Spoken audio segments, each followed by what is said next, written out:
우리가 읽은 본문의 말씀은요, 특별히 예수님의 부활과 관련되어진 그런 말씀입니다. 네, 여러분, 우리가 예수님의 부활하면 어떻게 생각을 하십니까? 예수님이 하나님의 아들이시니까 하나님이 부활하게 하실 수 있지, 그렇게 우리는 믿을 수 있을 거예요. 그렇죠? 그런데 이 예수님의 부활과 우리하고는 어떤 상관입니까? 라는 질문을 한다면 참 이게 쉽지 않은 질문이에요. 이 말은 다른 말로 하면 우리가 예수님이 부활하신 것처럼 예수님이 부활하신 것을 믿고 그리고 그 부활의 소망으로 우리의 삶을 살아가고 있느냐라는 질문하고 연관이 돼 있기 때문에 그래요. 예수 그리스도의 부활을 우리가 진정으로 믿는다면, 그리고 예수님이 말씀하신 것처럼 우리에게 너희도 내가 이 땅 가운데 다시 올 때 분명히 몸의 부활이 또는 휴거가 일어난다는 사실을 우리가 소망한다면 우리의 삶에 엄청난 변화가 일어날 것입니다. 그렇지 않겠어요? 내가 죽어도 죽지 않고, 그렇죠? 영원히 산다라는 것이에요. 그리고 주님과 더불어 새로운 몸의 부활을 통해서 우리는 영원히 사는 날이 반드시 올 것이다 라는 거예요. 이게 얼마나 큰 위로와 소망이 됩니까? 근데 우리가 현재의 삶 속에서 이 부활의 소망을 가지고 살아가고 있느냐라는 문제는 조금 다른 문제예요. 그래서 저는요, 먼저 정말 이 주님이 부활하신 사실이 맞는 건지 좀 이 본문의 말씀들을 차근차근 살펴보면서요, 우리가 정말 이것을 좀 이렇게 믿음 가운데에 돌아보기를 원합니다. 먼저 오늘 본문에 보니까는요, 안식일에 1절에 보니까 안식일이 지남에 막달라 마리아와 야고보의 어머니 마리아와 또 살로메가 가서 예수께 바르기 위하여 향품을 사다 두었다가, 이 향품을 사다 두었어요. 왜? 6월절 이후 금요일 날 6시 이후로는요 절대 어떤 것을 사거나 팔 수가 없어요. 더군다나 시체를 또는 장사 지내거나 할 수가 없습니다. 그 6월절이 끝난 주일날 첫 새벽에 그 6시 이후로부터 그것을 시작할 수 있어요. 새로운 삶들을.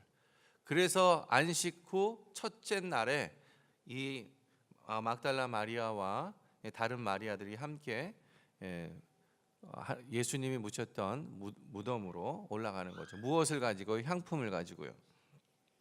여러분, 유대인들이 향품을 사는 이유는요, 여러분 이집트의 피라미드 보시죠? 이 피라미드 안에 무엇이 있었습니까? 미이라가 있었잖아요. 미이라가. 그래서 몇천 년이 지나도 그 미이라가 그대로 보존의 형태를 하고 있잖아요. 그런 것처럼 이들이 갖고 있는 이 향품이라는 것이 그 시체를 보존하기 위해서 사용되어지는 그런 향품이 아닙니다. 그거는 이집트에서 발명한 전혀 다른 향품들이에요. 유대인들이 사용하는 향품은 뭐냐면은 벌써 사람이 죽으면은요, 하루나 이틀이 지나면은요, 이 시체 썩는 냄새가 최고조에 달합니다. 3일째는 도저히 할 수가 없어요. 그 냄새 때문에. 이것을 어떻게 할 수 있냐면, 여러분, 예수님께서 베다니에 있는 그 마리아의 오빠 누굽니까? 마르다의 오빠? 나사로요. 나사로가 예수님이 이제 그 마르다의 요청을 따라서 이 나사로가 병이 들었는데 고쳐달라고 합니다. 그래서 예수님이 가는 길에 나사로가 죽었어요. 그리고 이틀이 더 지나서 3일째쯤 됐을 때 도착했어요. 그랬을 때에 다른 많은 사람들이 선생님이 오셔서 고생하지 않게 하라고. 왜냐하면 이미 죽었기 때문에. 그리고 동굴에다가 죽었으니까 어떻게 했어요? 장사를 지낸 겁니다. 장사를 지냈는데 예수님이 그들이 하는 말을 보면서 너무 마음이 민망했어요. 그래서 마르다에게 이야기합니다. 뭡니까? 나는 부활이요 생명이니, 그렇죠? 죽어서 믿는 자는 살겠고 살아서 믿는 자는 영원히 죽지 아니라. 이 말씀을 거기서 한 거예요. 그러면서 그래요, 너가 믿기만 하면 하나님의 기적을 보리라. 이러니까 마르다가 네, 제가 부활을 믿습니다. 기적을 믿습니다. 이렇게 얘기를 해요. 그러면서 예수님이 그 돌무덤 앞으로 가니까 사람들이 다 말려요. 예수님 지금 무슨 짓을 하시려고 하시냐고. 벌써 이 시체가 3일이나 지나서 동굴에다가 완전히 이렇게 말하자면 딱 이음새가 없이 딱 이렇게 아주 뭐라 그러죠? 이렇게 무덤을 이렇게 밀폐시켜 놓은 거예요. 그럼에도 불구하고 벌써 썩어서 3일이 지나서 냄새가 바깥으로까지 나옵니다라고 그렇게 얘기합니다. 죽은 지 3일이 지나서 벌써 냄새가 지금 진동하지 않습니까? 그런데 예수님 할 것이 무엇입니까? 이렇게 얘기해요. 그때 예수님이 나사로야 일어나라. 나사로가요 무덤에서 수족이 감겨 있는 채로, 헝겊이 그대로 감겨 있는 채로 나오잖아요. 살아서 3일이 지났는데요, 무덤이 밀폐된 그곳에서조차도 어떻게 돼요? 그 냄새가 밖으로 나올 정도로 냄새가 지독한 겁니다. 저는요 한국에 있을 때 교구 사역을 교구를 이렇게 담임으로 맡아서 했을 적이 있었어요. 그때 한 300가정 정도 있었는데 뭐 장례가 늘 끊이질 않아요. 그러면 장례식장에 가기 전에 병원에서 염하는 걸로 봅니다. 그리고 시체를요 바로 장례장 가운데 두지 않습니다. 먼저 시체를 어디다 둬요? 시체를 두는 곳이 있어요. 아주 거의 뭐 굉장히 차가운 온도로 그렇게 두는 곳이 있어요. 거기에 보면은요 부패를 방지하기 위해서. 그런데도요 여러분 시체 냄새가 납니다. 여러분 부패를 방지하기 위해서 그렇게 낮은 온도를 두는데도요 시체를 염하기 위해서 보면은 냄새가 나요. 그것이 참 사람이 맡기가 힘든 냄새입니다. 그 냄새는 혹시 맡아보신 분들 있을지 모르겠어요. 묘합니다. 묘한 생각들이 참 많이 나는 냄새예요. 사람이 죽으면 하루나 이틀 지나면 그 썩는 냄새로 인해서 도저히 옆에 가기가 힘듭니다. 그래서 유대인들은요 이런 향품을 꼭 준비합니다. 죽은 시체들. 왜냐하면 그 향품을 부음으로 인해서 시체 썩는 냄새와 이런 부분들이 어떻게 돼요? 중화가 되게. 그래서 그것을 모르게끔 하기 위해서 향품을 사는 거예요. 이 향품을 누가 갖고 왔냐면 오늘 막달라 마리아와 다른 마리아가 이 향품을 가지고 지금 무덤으로 올라가요. 왜 올라갈까요? 벌써 3일이 지났기 때문에 그렇습니다.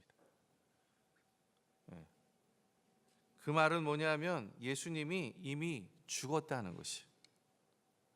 죽어서 더 이상 뭐 냄새가 너무 진동할 것을 이들은 알고 있었어요. 그래서 그 향품을 준비하는 거예요. 그리고 가지고 올라가는 거예요. 그런데 올라가면서 이들이 이렇게 얘기합니다. 야 누가 우리를 위해서 무덤을 돌을 굴려줄까 이렇게 얘기합니다. 이 말은요 왜냐하면 오늘 본문에는 나와 있지 않지만 마태복음 27장에 보면 이런 말씀이 있어요. 그 이튿날 준비일 다음 날이라 대제사장들과 바리새인들이 함께 빌라도에게 모여 이르되 주여 저 속이던 자가 살아 있을 때에 말하되 내가 사흘 후에 다시 살아나리라 한 것을 우리가 기억하노니 그러므로 명령하여 그 무덤을 사흘까지 굳게 지키게 하소서.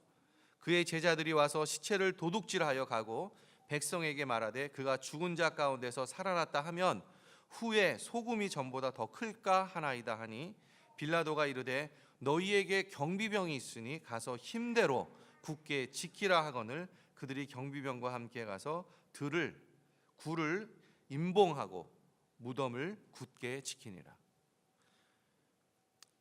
누구보다도 예수님이요 3일 만에 부활할 것을 가장 알고 있었던 사람이 누구냐면요 대제사장과 바리새인들이에요.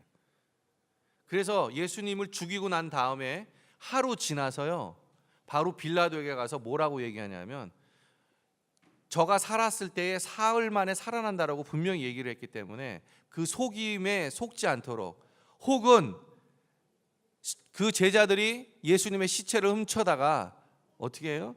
그것을 마치 부활한 것처럼 꾸미지 않도록 누구요? 3일 동안 지키게 해달라고 그렇게 얘기합니다. 나머지 3일 동안. 근데 빌라도가 뭐래요? 야, 너희들이 많은 병사와 군사들을 거느리고 있으니까 너희들이 지켜, 이렇게 얘기하는 거예요. 생각해 보세요. 여러분, 이 무덤을 지금 누가 지키고 있습니까? 로마 병정이 지키고 있습니까? 아니죠. 누가 지키고 있어요? 대제사장과 바리새인의 군사들이 지키고 있는 거예요. 그러니 얼마나 철저하게 지키고 있겠어요? 그렇지 않아요? 왜? 그들이 예수님을 직접적으로 죽였고, 그리고 죽일 뿐만 아니라 그가 한 말을 너무나 잘 알고 있었기 때문에, 그리고 그렇게 부활이라는 것을 믿지 않았기 때문에, 그리고 예수님의 말씀을 믿지 않았기 때문에 절대 부활은 일어나지 않을 것이고, 그렇기 때문에 분명히 그들의 제자가 시체를 훔칠 방법을 강구해서 시체를 훔치고, 그리고 어떻게 한다고요? 부활했다라고 거짓 속일 것이다 라고 오늘 이렇게 이야기하고, 그래서 그들은요 얼마나 철저하게 자기들의 군사를 통해서 지키겠어요? 안 그러겠습니까? 아마 제 생각에는요 그 동굴 주변으로 많은 이 사복 뭐라 그래요? 사복 경찰이 아니고 사유의 병사들이 아마 주변을 철저하게 계속적으로 24시간 지키지 않았을까? 3일 동안. 저는 그렇게 생각이 됩니다. 그러면서 오늘 보면 이렇게 얘기하고 있어요. 그들이 경비병과 함께 가서 굴을 임봉하고 무덤을 굳게 지키니, 이렇게 표현하고 있어요. 이 영어로는요, so they went and they made the tomb secure. 어떻게 하냐면 by putting a seal on the stone and posting the guard. 이게 뭐냐면요, 돌로 무덤을요 완전히 seal했다는 얘기예요. 완전히 가렸다는 거예요. 그래서 더 이상 외부인 출입 금지, 아무도 들어가거나 나올 수 없게 만드셨어요. 무덤을 먼저, 그 다음에 포스팅 더 가드요. 지키는 사람들로 하여금 반드시 그 위치에서 떠나지 않도록 위치를 다 정해줬다는 거예요. 그렇게 해서 지키겠다는 거예요. 그래서 무덤을 어떻게 해요? 견고히 했다 이 말이에요. 시큐어하게. 어느 누구도 감히 그 무덤 근처로 어떻게 해요? 접근할 수 없을 뿐만 아니라 절대 빈틈이 보이지 않도록 그 무덤을 지키고 견고하게 하고 병사들로 하여금 그렇게 했다는 거예요. 그래서 이 막달라 마리아나 다른 여인들이 올라갈 때 걱정한 거예요. 누가 이 무덤을 돌을 옮겨줄 수 있겠냐, 이렇게 오늘 그렇게 묻는 거예요. 그렇죠? 자, 그런데 보니까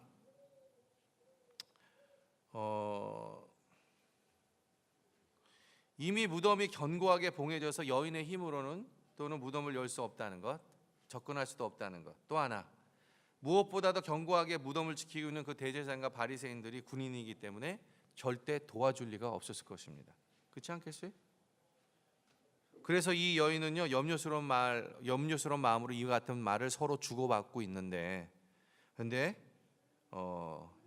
이 여인이 보면 한 가지 돌아볼 사항들이 있는데, 그것은 뭐냐면 이 여인들이 어떻게 예수님의 시체를 둔 그 동굴을 알았을까라는 거예요. 그렇지 않아요? 예수님이 둔 시체의 동굴을 알아야만 거기에 가서 있는 상황들을 알 거 아니에요. 그런데 여러분, 마가복음 15장 47절, 바로 그 47절에 보면 이렇게 표현되어 있어요. 막달라 마리아와 요새 어머니 마리아가 예수 둔 곳을 보더라. 예수 둔 곳을 보더라. 다시 말하면요, 이 시체를 장사하는 것을 누가 봐요? 막달라 마리아가 본 거예요. 그리고 그 위치를 확인한 거예요. 이해하셨어요? 그래서 최소한 막달라 마리아는요 예수님의 시체를 어디에 두었는지를 정확히 확인했어요. 그리고 예수님은 성경의 기록에 의하면요, 금요일날, 우리 알죠? 금요일날 오후 3시에, 그렇죠? 나의 영혼을 한 아버지께 부탁합니다 하고 죽으셨단 말이에요. 그게 오후 3시였어요. 그리고 오후 3시부터 오후 6시까지 그 사이에 유대의 그 말씀과 그들의 법을 보면은 절대 시체나 이런 것들을 유월절이 시작되는 금요일 날 6시 이후에는 절대 둘 수가 없어요. 그냥 공중에 매단 채로. 그렇기 때문에 분명히 오후 3시부터 6시 사이에 예수님의 장사가 반드시 이루어졌을 것입니다. 그래서 그걸 볼 수가 있었던 거예요. 낮이었고 쫓아가서 볼 수가 있었다는 것이. 그리고 6시 금요일 날 6시 이후에 장사 지낸 이후에 예수님이 뭘 하시는 거예요 지금요? 유월절이 시작된 겁니다.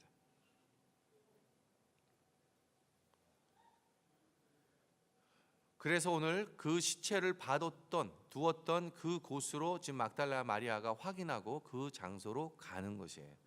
그러니 정확히 알겠죠? 예수님이 시체 둔 곳이 어딘지 분명히 알죠? 그렇지 않겠어요? 자기가 확인했으니까.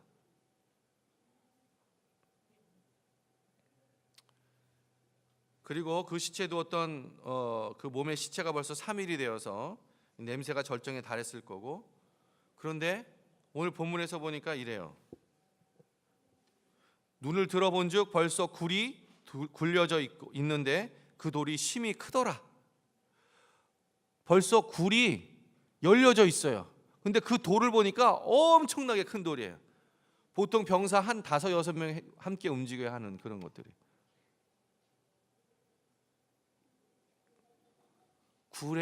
굴이 열려져 있는 거예요. 그런데 그 굴이 열려진 거 보니까 이렇게 얘기하고 있어요. 응? 이 빈 무덤을 발견한 이 막달라 마리아와 다른 마리아의 이 사건들이요, 이 고백들은요, 이 마가복음에만 있는 게 아니에요. 이 마태, 마가, 누가, 요한에 전체적으로 다 있는 것이에요. 그래서 공통적으로 기록된 사건 중에 하나입니다. 이 여인이 빈 무덤을 발견한 사실이에요. 굉장히 놀라겠죠?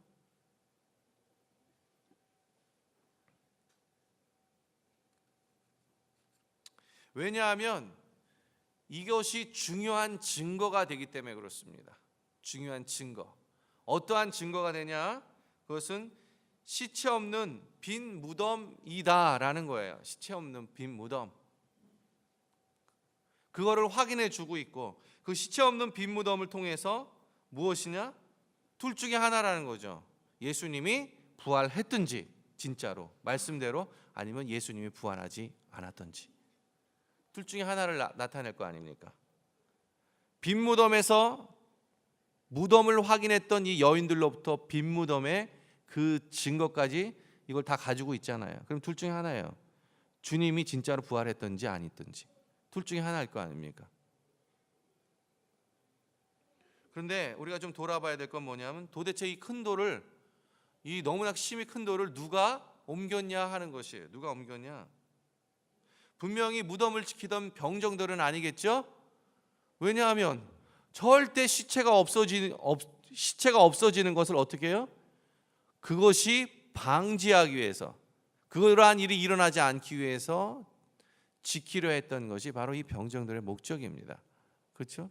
그러니 이런 일을 하겠어요? 그들은 사력을 다해서 무덤을 지켜야 했고, 안 그러면 목이 달아날 수도 있었으니까. 성경은 이렇게 기록해요.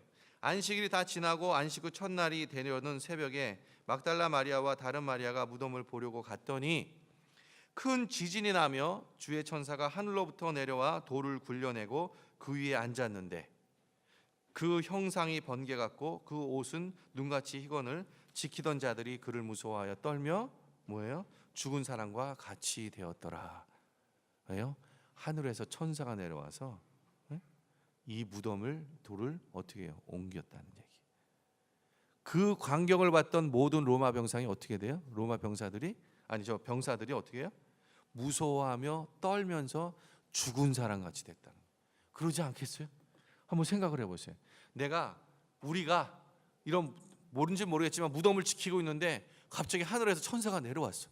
그래도 갑자기 막 무덤에 있는 돌을 움직이고 막 그렇게 한다고 생각해 보세요. 이거 놀랄 노자 아닙니까? 기절초풍할 노래 생각 아니에요? 두렵고 떨리는 거 아니에요? 그래서 죽은 사람처럼 돼버리죠. 너무 공포에 질릴 때. 그런 상황이에요. 이게. 천사가 그렇게 하였다고 합니다. 암만 생각해봐도요, 이 무덤에 돌을 굴렸다라는 거는요, 이 천사가 이 돌을 굴렸다라는 것을 설명하는 방법 외에는 절대 설명할 수가 없어요. 이것을 설명할 수가 없어요. 왜냐하면은 그러면 주님이 이것을 옮겼을까? 그럴 수는 없어요. 왜냐하면 로마 병정에 의해서 뭐예요? 주님의 죽은 것을 확인하였죠. 어떻게 확인이 되었습니까? 그것은요, 요한복음에 나와 있어요. 이렇게 말하고 있어요. 군인들이 가서 예수와 함께 못 박힌 첫째 사람과 또 그 다른 사람의 다리를 꺾고, 그렇죠? 예수님 중앙에 있고 양쪽에 강도 두 사람이 있었잖아요. 이 두 사람의 다리를 꺾어 버렸어요.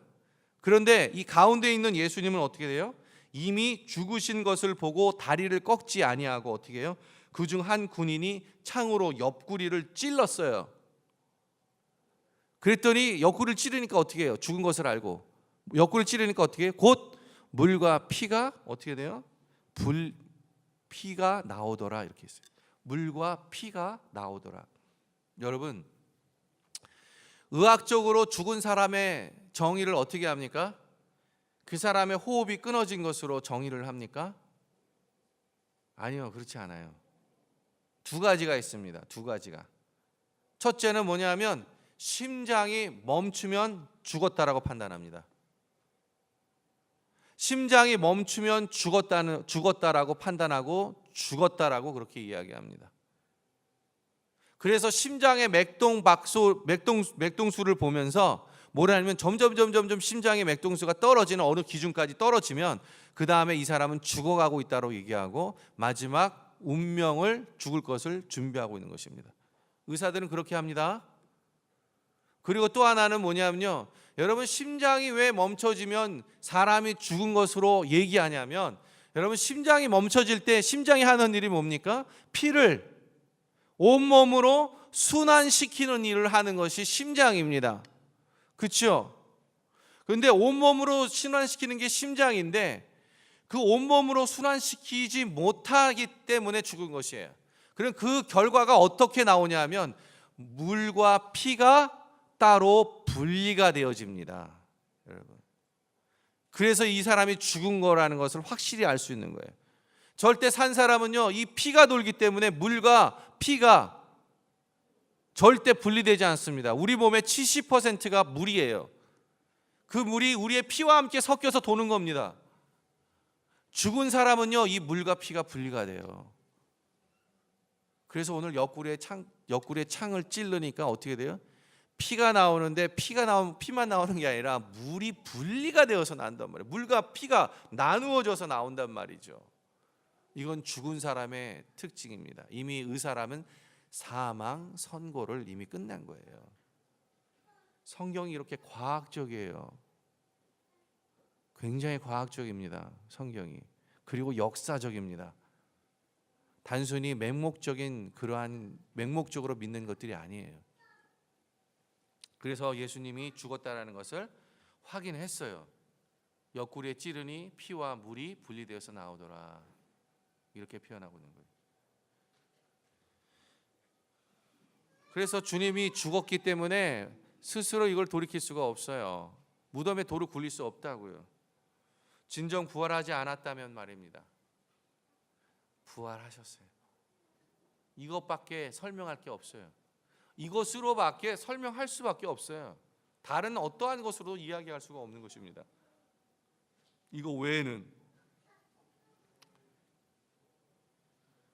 제자들이 무덤에서 시체를 훔쳐갔다고요? 얼토당토하나요? 할 수가 없어요. 왜? 이미 죽었고 뿐만 아니라 그 모든 것들을 다 병정들이 지키고 있었기 때문에. 더군다나 여러분, 그냥 지키지 않았어요.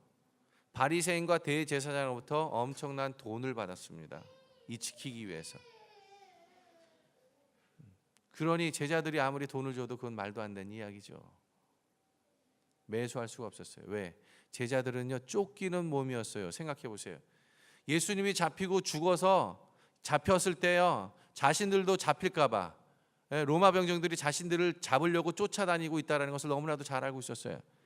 그래서 그들은 어떻게 합니까? 어떻게든 몸을 피하고 다락방에 숨어 있었어요. 우리 성경에 보니까. 그러니 자신의 목숨에 위태롭고 이런 상관에 어떻게 이렇게 예수님의 시체를 훔칠 수 있겠습니까? 그럴 수가 없죠. 예수님이 살아생전에 말씀하셨던 것처럼 부활하였다는 것밖에는 설명할 길이 없어요. 그런데 이를 뒷받침하는 것이 바로 그 빈 무덤을 지키면서 우편에 앉아 있었던 흰옷 입은 사람이 천사가 하는 말이에요. 뭐라 그래요? 마태복음에 이렇게 표현하고 있어요. 천사가 여자들에게 말하여 이르되 너희는 무서워하지 말라. 십자가에 못 박히신 예수를 너희가 찾는 줄을 내가 아노라.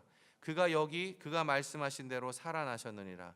와서 그가 누우셨던 것을 보라. 또 빨리 가서 그의 제자들에게 이르되 그가 죽은 자 가운데서 살아나셨고 너희보다 먼저 갈릴리로 가시나니 거기서 너희가 배우리라 하라. 보라 내가 너희에게 일렀느니라 하거늘.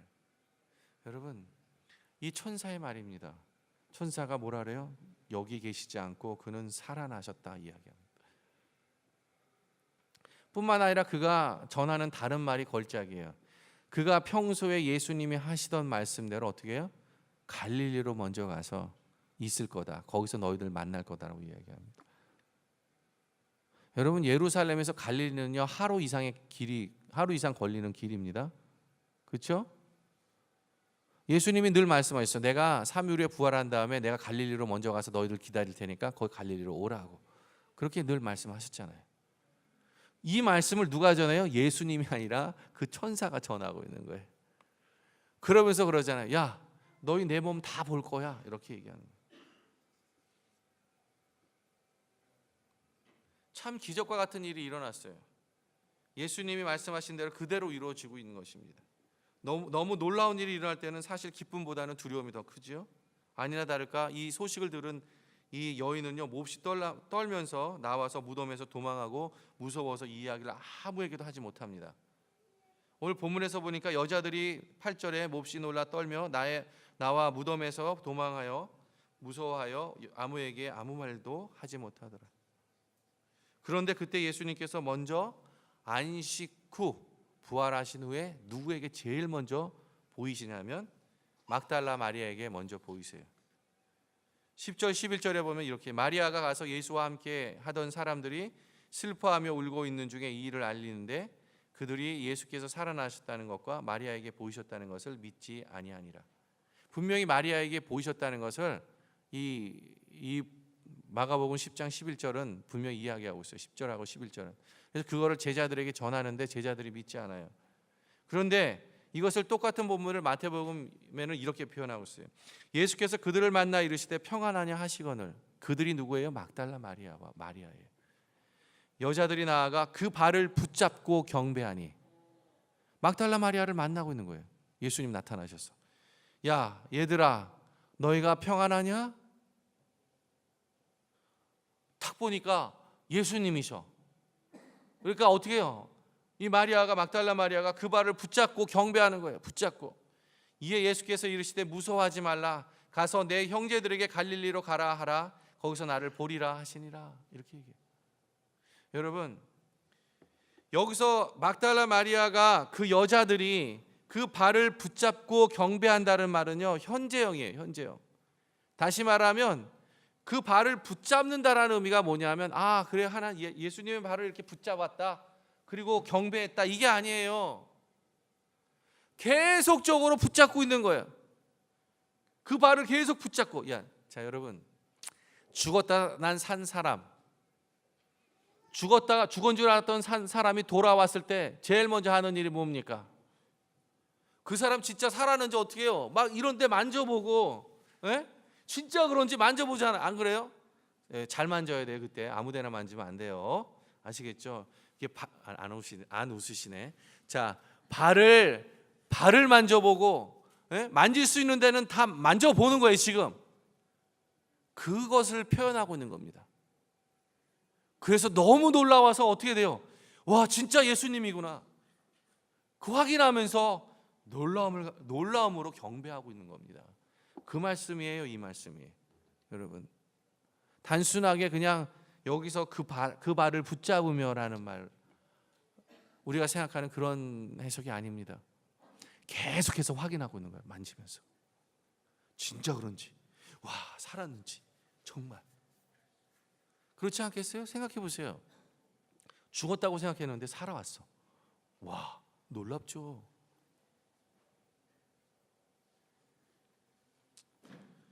예수님은 스스로 부활하셨다는 것을 많은 사람들에게 친히 드러내십니다. 오늘 본문에서 막달라 마리아에게만 드러내신 게 아니에요. 사도행전 1장 3절에 보면 이렇게 얘기하고 있어요. 그가 고난 받으신 후에 또한 그들에게 확실한 많은 증거로 친히 살아 계심을 나타내사 40일 동안 그들에게 보이시며 하나님 나라의 일을 말씀하시니라. 40일 동안 예수님이 부활하신 다음에 하신 일이 딱 두 가지예요. 부활하신 후에 하나님 예수님이 하신 일, 첫째, 그가 살아났다는 것, 부활했다는 증거를 많은 사람들에게 증거하시는 거예요. 이게 첫 번째. 두 번째, 사도행전 1장 3절 보니까 하나님의 나라의 일을 말해요. 왜? 40일 동안 예수님이 40일 후에 하늘로 올라가실 것을 알고 계셨겠죠? 그러면 가장 40일 동안 중요한 일을 해야 될 거 아니에요. 사역을. 그 사역이 뭐였어요? 하나님 나라의 일을 말하는 거잖아요. 그렇지 않겠어요?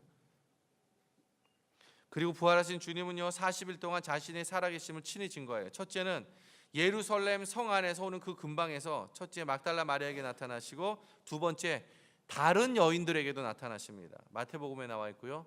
베드로에게 나타나요. 베드로에게 뿐만 아니라 10명의 제자들에게 나타납니다. 10명의 제자들에게. 누가복음 24장에 나와요. 그 다음에 도마를 포함한 11명의 제자들에게 나타납니다. 그래서 내 손에 못자국을 만져보고 내 옆구리에 이 창자국에 손을 넣어보라고 이야기합니다. 도마에게. 예수님의 이 못자국 난 손 만져보고 이 옆구리에 창자국에 손을 넣어봤을까요? 넣어보지 않았을까요? 도마가. 거기도 보면 현재형으로 되어 있어요. 현재를 나타내는. 다시 말하면 계속해서 넣어보고요, 확인하고 있었어요. 이해하세요? 그래서 예수님이 도마 보고 뭐라고 이야기하냐면, 야 너가 본고로 믿느냐? 보지 않고 믿는 것이 복이토다. 더 복이토다. 또 하는 말, 너가 확인하고 내가 지금 살아있는 것을 확인하고 네가 믿느냐? 그런 말이 아니라 너가 확인하지 않고 믿음으로 믿는 그 자가 더 복이 있다라고 그렇게 말씀하시잖아요.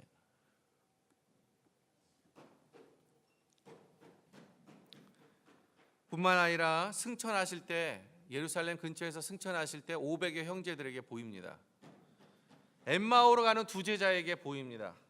그리고 갈릴리에서도 보이시고요, 500명에게 말씀한 것처럼, 그리고 다메섹 도상에서 바울에게 보이세요. 그리고 계속해서 2000년의 이 기독교 역사를 오는 동안 이 부활하신 주님을 만났다고 하는 많은 목격자들이 있습니다. 너무나 많은 분들이 예수 그리스도의 부활하심을 목격해요. 너무나도 확실하게 예수님이 부활하신 증거와 증인들이 많은 것입니다. 어떤 학자는 말해요. 예수님이 부활하셨다는 것을 증명하는 것보다 예수님이 부활하지 않았다고 증명하는 것이 훨씬 더 어렵다. 재밌죠? 예수님이 부활하신 것을 증명하는 것보다 예수님이 부활하지 않은 것을 증명하는 것이 훨씬 더 어렵다. 이렇게 이야기하고 있어요. 에드윈이라는 교수님이 계신데 그는 이렇게 얘기합니다.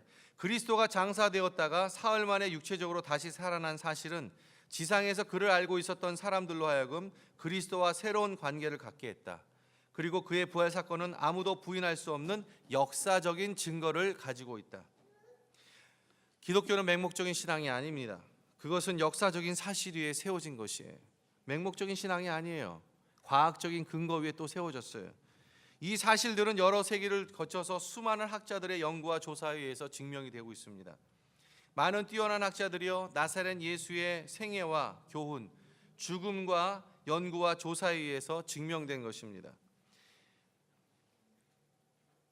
그리고 그들은 이러한 조사를 하는데요, 그의 일생을 다 바쳐요. 그 결과 예수의 부활 사건만 해도요, 그들이 내는 결론이 뭐냐면 예수의 부활 사건만 해도 이수신 장군이요, 한산도에서 왜구를 무찔렀다는 역사적인 사실보다 더 확실한 증거들을 가지고 있다, 이렇게 표현하고 있어요.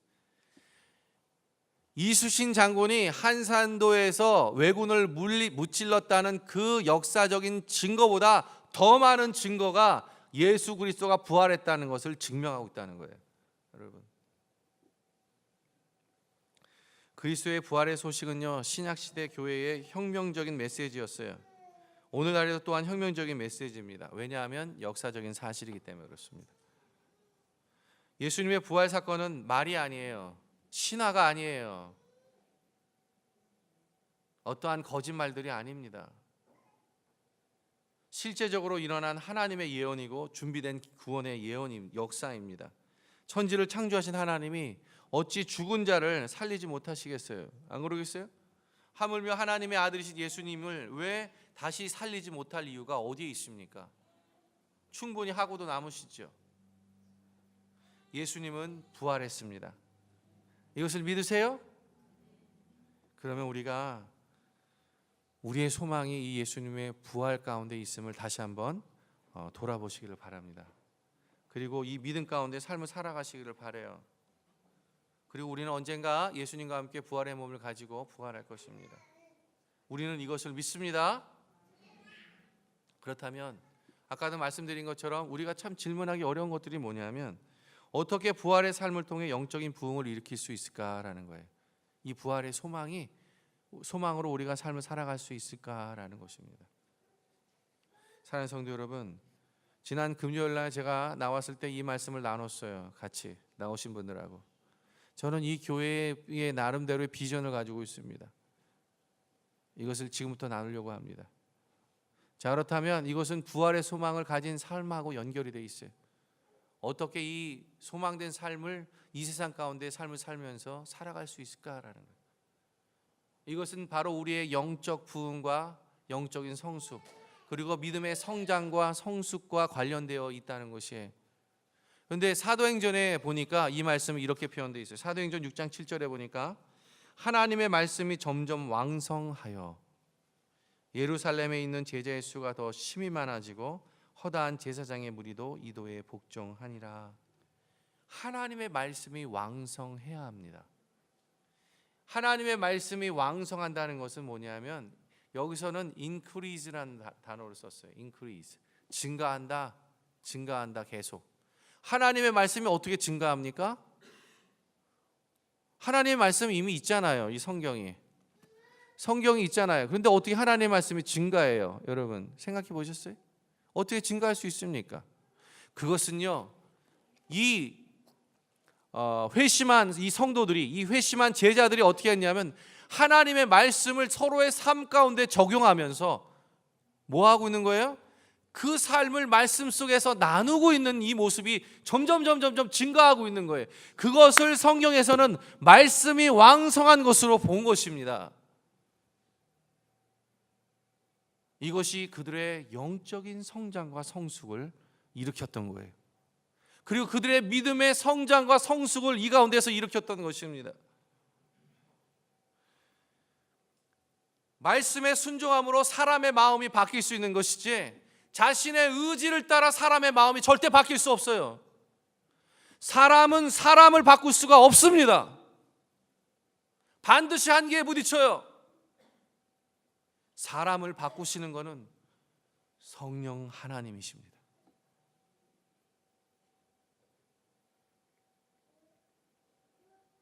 단지 성령 하나님이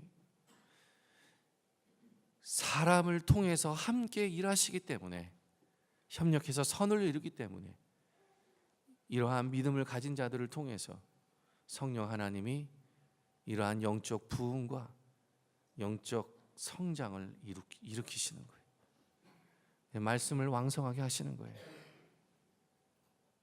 이게 비밀입니다. 이렇게 하기 위해서는 우리는 무엇보다 먼저 해야 할 세 가지 일들이 있습니다. 첫째는요, 말씀을 읽는 거예요. 말씀을 읽는 거. 말씀을 읽으셔야 돼요.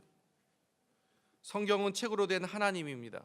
성경은요, 이 성경은 책으로 된 하나님이에요. 우리에게 필요한 모든 것이 그 안에 들어있는 것입니다. 성경에서 우리는 위로와 격려와 영감을 주는 하나님의 음성을 듣습니다. 우리의 필요와 우리 앞을 가로막는 걸림돌에 어떻게 우리가 대처해야 되는지에 대해서 하나님의 지혜와 조언도 바로 이 성경 안에서, 말씀 안에서 찾는 거예요. 어찌 우리가 이것을 소홀히 할 수 있습니까? 어찌 읽는 것을 우리가 소홀히 할 수 있겠어요? 성경은요, 우리 교회의 모든 것의 가치를 결정하는 기본입니다. 두 번째는요, 말씀을 묵상하는 거예요. 말씀을 묵상하는 것. 말씀을 묵상한다는 것은요, 원래 말씀의 의미를 연구하고 깨닫는 것, 그런 부분도 있지만 저는 이것을 얘기하는 것이 아니에요. 이것을 말씀드리는 게 아니에요. 더 중요한 것은 뭐냐면 그 연구되어지고 깨달아진 그 말씀을 나의 삶에 대비해 보는 거예요. 그냥 연구하고 깨달은 거, 아는 것으로 끝나면 그것이 무슨 삶의 변화를 일으킵니까? 그 말씀을 통해서 내 삶이 지금 어떻게 흘러가고 있는지 그 삶을 말씀으로 대비시켜 봐야지요. 그래야 뭔가 내가 하나님 말씀대로 내 삶을 살아가고 있구나. 아니면 하나님 말씀과 관계없이 내가 내 의지대로 살아가고 있구나를 그것을 분명히 보게 될 거 아니에요. 큐티를 왜 하십니까? 아니, 큐티를 하고 계십니까? 말씀 묵상하고 계십니까? 저는 여러분의 삶의 기준에 있어서 가장 우선시하는 것이 하나님의 말씀을 읽는 것이고, 그리고 말씀을 묵상하는 거, 이거 절대로 놓치지 마세요.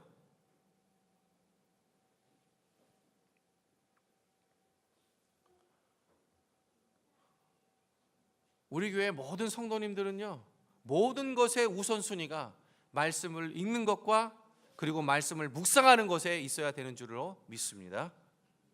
그리고 앞으로 우리 교회는 그러한 사람들이 세워갈 거예요. 왜냐하면 하나님의 뜻을 알고 하나님의 생각을 알아야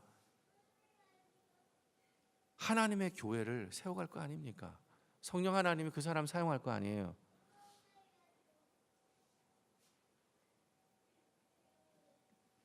아니면 자기 뜻대로 가겠죠. 자기 생각대로, 경험대로 가겠죠. 그게 무슨 하나님의 교회를 세워나가는 겁니까? 절대 그렇지 않아요. 여러분, 타협하지 마세요. 아무리 바빠도 바쁘다고 말하지 마세요.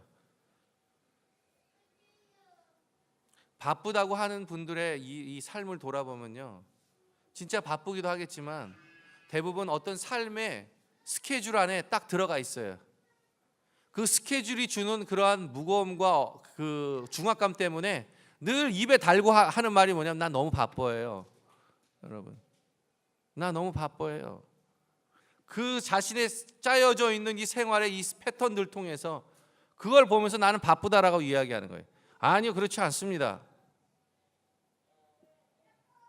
절대 타협하지 마세요, 여러분. 말씀을 읽는 것과 말씀을 묵상하는 것에 어떠한 이유도 없습니다. 그것은 가장 우선시해야 되고 가장 먼저 해야 될 것들이. 세 번째, 마지막으로 기도하는 것이에요. 기도한다는 것은 뭐냐면 하나님, 나 이것 주세요. 이것 좀 되도록 해주세요. 이 비자 문제 해결해 주세요. 저 사업의 문이 좀 열려주게 해주세요. 사업 지금 너무 엉망이에요. 하나님 좀 도와주세요. 잘 될 수 있도록. 물론 이런 기도가 필요해요. 하나님 해결해 주시도록 하는 기도가 필요해요. 그런데 한 가지, 때로는 우리가 사업에 망하는 것이 하나님의 뜻일 수도 있습니다. 때로는 우리가 어떠한 일에 대해서 어려움을 겪는 것이 궁극적으로 하나님이 선을 이루셔서 우리를 좋게 해주시겠지만은, 그러나 때로는 우리에게 어려움을 겪는 것이, 시험에 드는 것이 어떤 면에서는 우리에게 필요한 시간이 될 수 있어요. 그게 하나님의 것이라면 어떻게 하겠습니까? 그걸 피하겠습니까? 그렇지 않죠. 제가 말하는 이 기도라는 것은 뭐냐면, 하나님, 우리의 삶이, 우리 삶의 주인이 하나님이시니까 안 그래요? 하나님 우리의 삶을 운행하잖아요. 그러니까 어떻게 하라는 거예요? 하나님, 우리의 삶의 주인이 되어 주십시오. 제 삶의 주인이 되어 주셔서 나의 삶을 이끌어 주십시오라고 하는 이 삶의 중심의 자리를 예수님께 내어드리는 그 기도를 얘기하는 겁니다. 삶을 의탁하는 기도를 얘기하는 거예요. 그 기도를 매일 매순간 하십시오. 그래서 너무나도 중요합니다. 위에 이 세 가지를 우리가 계속적으로 한다면 분명히 사람들을 변화의 길로 이끌 것입니다. 저는요, 우리 교회가 예수님을 닮아가는 일, 우리의 삶을 전적으로 예수님께 의탁하고 예수님을 닮아가는 그 일이요. 그래서 예수님의 말씀에 순종하고 말씀으로 살아가는 예수님의 제자가 되는 것, 그것이 저의 목표입니다. 그것이 제가 여러분들을 섬기는 이유고, 그리고 제가 그 교회를 세워가는 이유입니다. 저는 이것에 절대적인 타협은 없어요. 어떠한 상황이라도. 왜냐하면 주님이 한 번도 이것을 통해서 타협한 적이 없으시기 때문에 그렇습니다. 저도 그럴 것입니다. 그리고 이것을 향해서 갈 것이에요. 저는 또 하나 원하는 것이 있는데, 그것은 뭐냐면 원하는 그 모든 것, 행하는 모든 것, 결정하는 모든 것, 모든 삶의 모든 것에 있어서 성경으로 결정되어지고 이야기하기를 원합니다. 우리 교회가 사역위원회가 있어요. 사역위원회 결정도 성경의 말씀의 중심이 돼서 결정됐으면 좋겠습니다. 우리의 결정의 기준, 우리의 판단의 기준은 하나님 말씀이어야 돼요. 우리의 삶의 기준도, 우리 삶의 결정도 하나님의 말씀에 중심된 것이 되어야 저는 그것이 올바르다고 봅니다. 내 생각이 아니에요. 내 경험이 아니에요. 내 지혜와 지식이 아니에요. 세상적인 기준이 아니라는 것입니다. 또한 우리는 주인의식을 가졌으면 좋겠습니다. 나는 교회에 가는 게 아니고 바로 내가 교회다. 나는 교회에 가는 것이 아니고 바로 내가 교회라. 이런 마음을 가지고 교회의 주인의식을 가지고 섬기시는, 그리고 또 살아가시는 모든 성도님들이 되시길 주님의 이름으로 축복합니다. 저는 이런 교회를 만들고 싶어요. 제가 이것이 꿈이에요. 그리고 여태까지는 변하지 않고 이것을 향해 왔습니다. 정말 소망하기는 계속적으로 변하지 않고 저는 이것을 같이 우리 성도님들과 함께 한 마음이 되어서 교회를 세워갔으면 좋겠습니다. 분명히 말씀드리고 싶은 것은 이렇게 할 때에 부활의 소망 되신 주님이 가장 기뻐하시는 교회가 되리라 저는 믿습니다. 여러분, 훈련하는 이유가, 믿음의 성장과 성숙하는 이유가, 영적인 성장과 성숙을 하는 이유가 여러분을 사역시키고 여러분을 일하기 위해서 하는 것이 아닙니다. 그것은 여러분의 삶이 하나님 말씀 중심의 예수 그리스도를 닮아가는 제자로서의 삶을 살아가는 그 삶이 되기를 소망하는 것입니다. 그것이 목적이에요. 사랑하는 성도 여러분, 함께 이런 교회를 세워갑시다.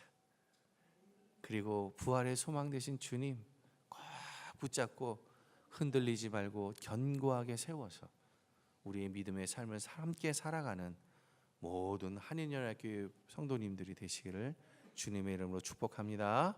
우리 함께 기도합시다.